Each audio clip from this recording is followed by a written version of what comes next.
Shalom Bapak Ibu Saudara-saudari yang dikasihi dan mengasihi Tuhan.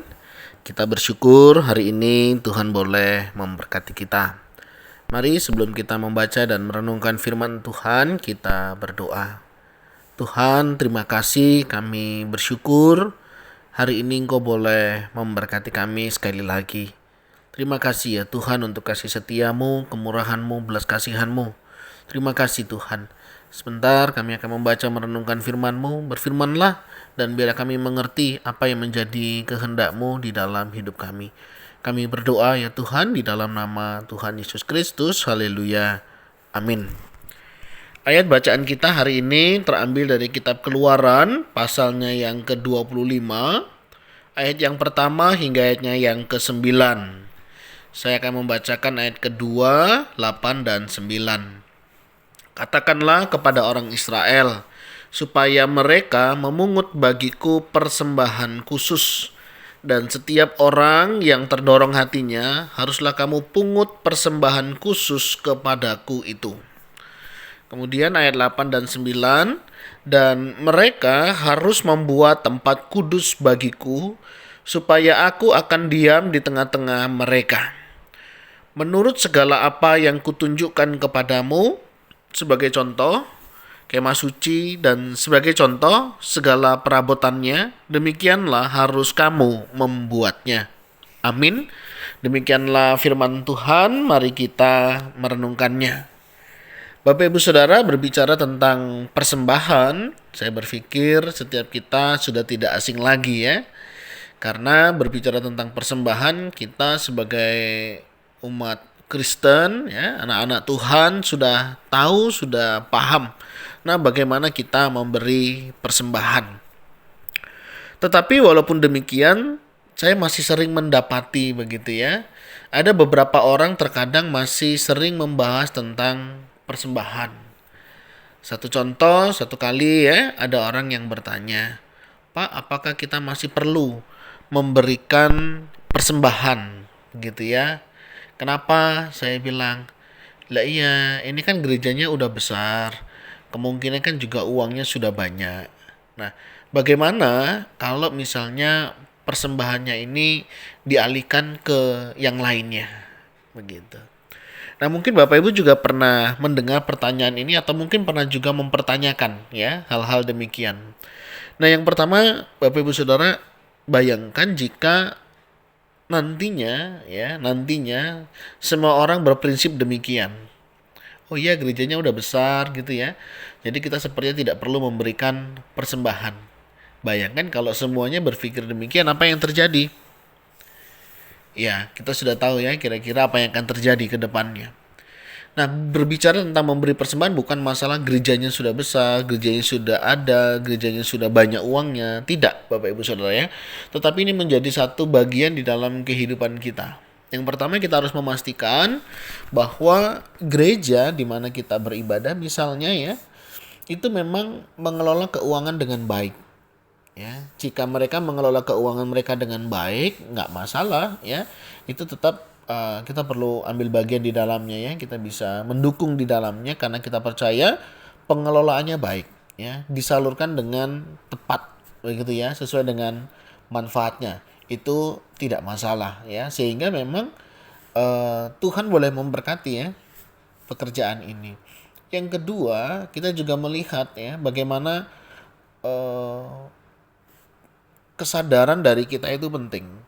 Tadi di ayatnya yang kedua dikatakan setiap orang yang terdorong hatinya. Jadi konsep kedua tentang memberi persembahan, kita harus pastikan bahwa kita memang ada kesadaran diri ya untuk memberikannya. Tentunya bukan karena paksaan, tetapi karena sukacita. Percayalah kalau Tuhan memberkati di sini, Tuhan juga bisa memberkati di tempat yang lain dengan orang-orang yang juga terdorong, tergerak ya hatinya untuk memberikan persembahan. Nah, ini penting. Ketika kita memberi persembahan, kita harus menyadari bahwa itu adalah ketergerakan daripada Tuhan ya. Tuhan yang akan menggerakkan hati kita, apakah berbicara tentang jumlahnya, besarannya begitu ya, atau kontinuitasnya begitu. Tuhan yang mengerjakan semua itu. Nah, tinggal bagaimana kita peka akan gerakan Tuhan.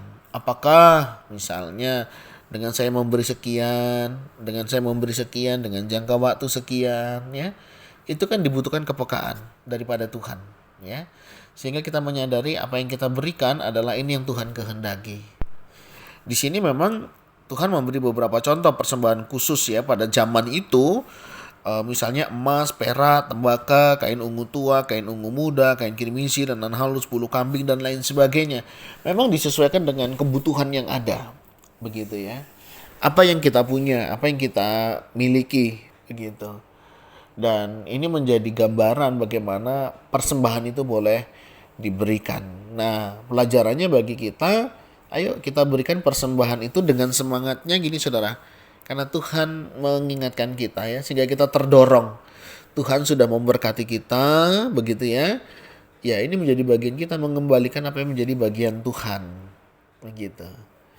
Jadi, konsep persembahan kita adalah ucapan syukur ya, sehingga kita akan memberinya dengan sukacita. Makanya diberkatilah orang yang memberi dengan sukacita. Tapi konsepnya sekali lagi bukan karena mau diberkati, tetapi karena kita sudah diberkati, maka kita memberikan persembahan syukur kita kepada Tuhan Allah kita. Nah, jadi begitu ya di dalam kita memberikan persembahan supaya kita tidak salah. Ada beberapa kesalahan yang lain tentang memberi persembahan itu seperti transaksional. Aku beri 100, aku berharap dapat 1 juta. Aku kasih 1 juta, aku berharap dapat 10 juta. Istilah kata gini saudara, memberi dengan harapan berlipat kali ganda. Ada orang begitu, ada. Tetapi hari ini kita belajar memberi persembahan bukan transaksional. Memberi persembahan adalah menjadi bagian di dalam hidup kita sebagai ungkapan syukur kita kepada Tuhan. Ya, semakin banyak kita diberkati, semakin besar persembahan kita, itu sesuatu yang luar biasa.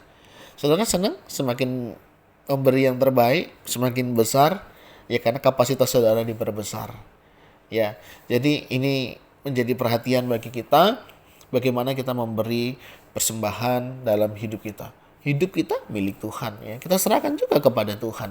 Apa yang menjadi milik Tuhan ya kita kembalikan kepada Tuhan. Nah, bagaimana dengan persembahan kita hari-hari ini? Sudahkah kita memberi persembahan dengan sukacita? Kesadaran bahwa Tuhan sudah menggerakkan hati kita? Kiranya Tuhan menolong dan memampukan kita untuk kita boleh memberi yang terbaik bagi Tuhan. Karena Tuhan sudah memberi yang terbaik juga dalam hidup kita. Tuhan, terima kasih. Kami bersyukur hari ini Kau boleh mengingatkan kami bagaimana kami memiliki hati, memiliki kesadaran, keterdorongan hati untuk kami boleh membawa persembahan kami kepadamu.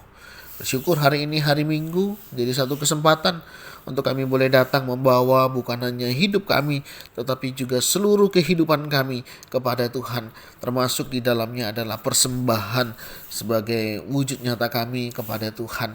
Biarlah tidak hanya uang juga yang kami berikan tetapi juga seluruh kehidupan kami, ide-ide kami, kemampuan kami untuk satu pekerjaan Tuhan yang boleh memuliakan nama Tuhan dan yang memperluas kerajaan Tuhan. Terima kasih ya Tuhan untuk kasih setiamu. Terima kasih untuk kemurahanmu. Berkati gereja, majelis jemaat yang mengelola setiap persembahan yang ada. Berikan hikmat sehingga persembahan yang terkumpul ini boleh dipakai sebagai alat kemuliaan bagi nama Tuhan.